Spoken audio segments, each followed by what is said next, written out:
Sabi nga ng iba, kung talagang mahal mo siya, hayaan mo.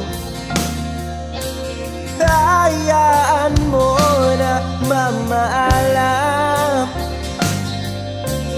Hayaan mo na lumisan.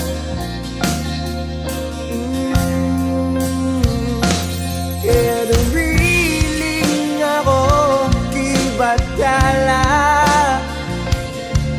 na sana'y hindi na siya luluwa pa, na sana'y hindi na siya mag-iisa, na sana lang